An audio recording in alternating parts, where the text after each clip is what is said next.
Bismillahirrahmanirrahim. Assalamualaikum warahmatullahi ta'ala wabarakatuh. Inshallah, today I'll be explaining about our research topic, which is the application of Al-wara, which is abstinence in halal supply chain management, a spiritual approach. So my name is Muhammad Afiq bin Abdul Razak, and I'm from Academy of Contemporary Islamic Studies, ASIS, University Technology Mara, UITM Shah Alam. So basically, this research has been done in collaboration with my colleagues, Dr. Muhammad Shukri Zainal Abidin, and also Dr. Muhammad Ikhlas Rosli from University of Malaya. Okay. Right. So these are the table of contents of my presentation for today. I broke down into 4 sections, which is the first one will be the introduction, the second one will be the concept of halal supply chain, the third one will be the concept of wara, and the fourth is the conclusion. Okay, we go to the introduction. Okay, so as the introduction, when we say about supply chain is the most important aspect, okay, of business activities, because supply chain management involves all activities, all parties that involves in the business activities or in the business operations, starting from obtaining the raw materials, the suppliers, and then the manufacturing, the transportation, warehousing, and to the point of sale, which is the consumer or retail. So all of this is really important to manage in order to achieve our organization's goal. Okay, so when we do business, of course we want to make a profit. Okay, so we want to make a profit and we want to satisfy the customer needs, and also want to fulfill their demands. So we want to achieve these two objectives in terms of managing the supply chain. Okay, so supply chain activities, supply chain process itself can be complex and can be simple depending on the types or depending on the size of the industry. So these are the basics, the typical supply chain management activities.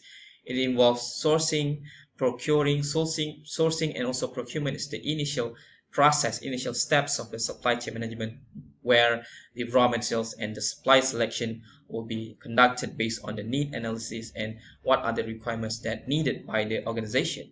So it also includes conversion process, which is the manufacturing, okay, the transformation of raw materials into finished products, and also the logistic management as well.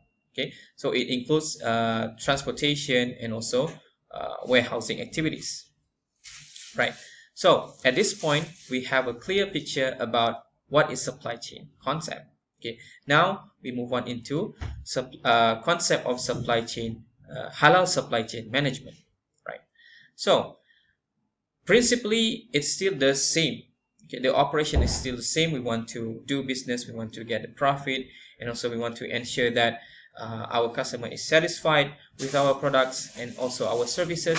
But when we say about halal, it means that it should be all the process, all of the operation is Sharia compliance, meaning that it should conform with the commandment of Allah subhanahu wa ta'ala and Rasulullah sallallahu alaihi wasallam. Okay, so halal supply chain is the management of halal supply chain will involve the mechanism of the systems to ensure that the halal integrity will kept preserved, will be intact from the point of the raw materials, the manufacturing, up to the point of the customer. So that's what we call as a farm to fork. So halal supply chain, it involves a farm to fork strategies. Okay, all right.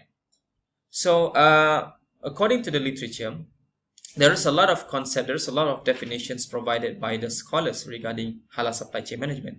So Khan 2018 concluded there are 8 focuses on halal supply chain based on the scholars.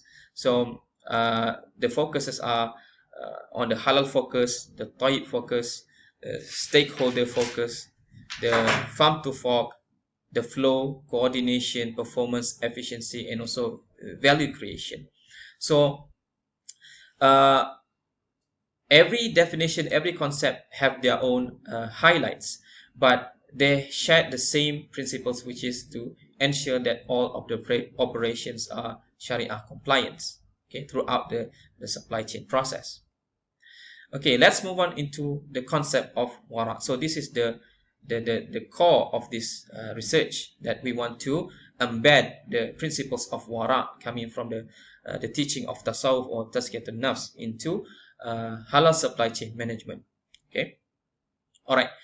Al-wara is defined by Az-Zabidi, which means that piety or being ashamed of or abstaining oneself from prohibited matters. Okay, so al-wara is an important concept of Islamic belief and ethical teaching or purification of soul.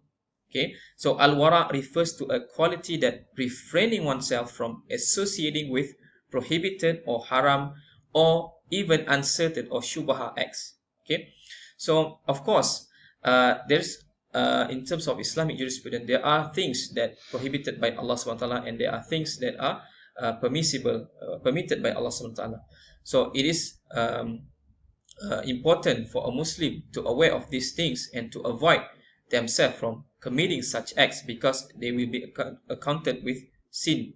Okay, so but when we say about wara, a person who have a high level of wara, he or she just not only not doing it, but he or she will go even far away from anything that can lead or anything that can bring themselves to committing those kind of sins or those kind of haram or shubah things. Okay, so this reflecting the hadith of Rasulullah SAW that says, "Faman ittaqa syubuhati faqad istabra'a lidinihi." So whoever protects themselves from doing the shubha, the uncertainties, the ambiguity, so he or she is actually preserving their religion. So this is the concept of wara, that abstaining from shubha and haram. So these are the things that we want to put into halal supply chain management. Okay.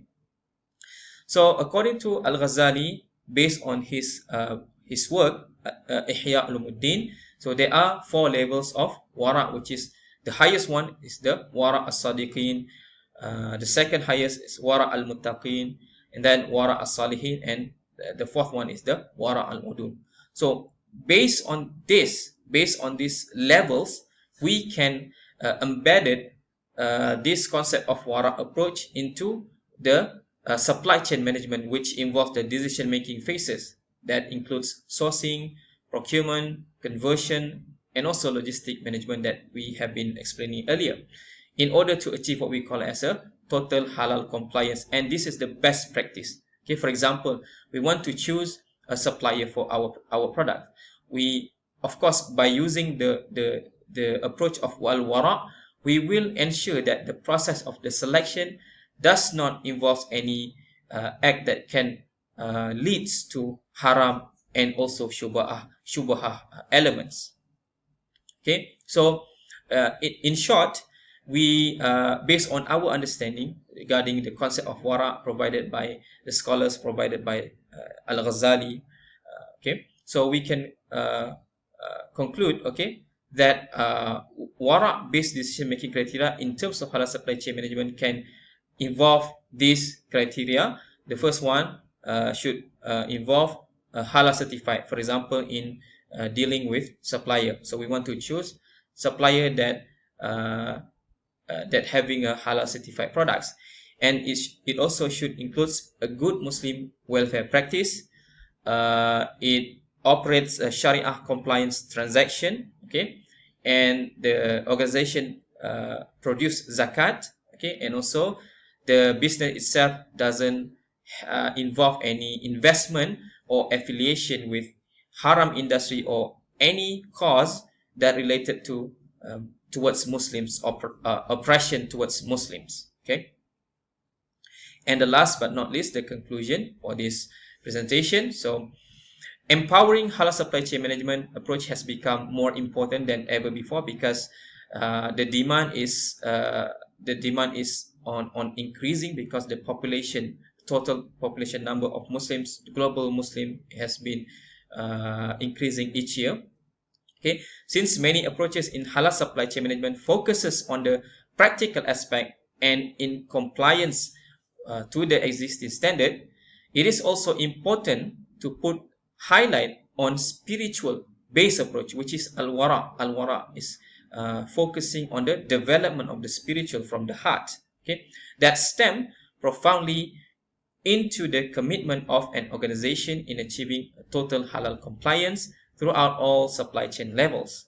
So, Al-Wara, as one of the pinnacles of Islamic ethical teaching, as well as a method of purification of soul, is seemingly fits perfectly to achieve this goal and functioning as a performance gauge for halal compliance.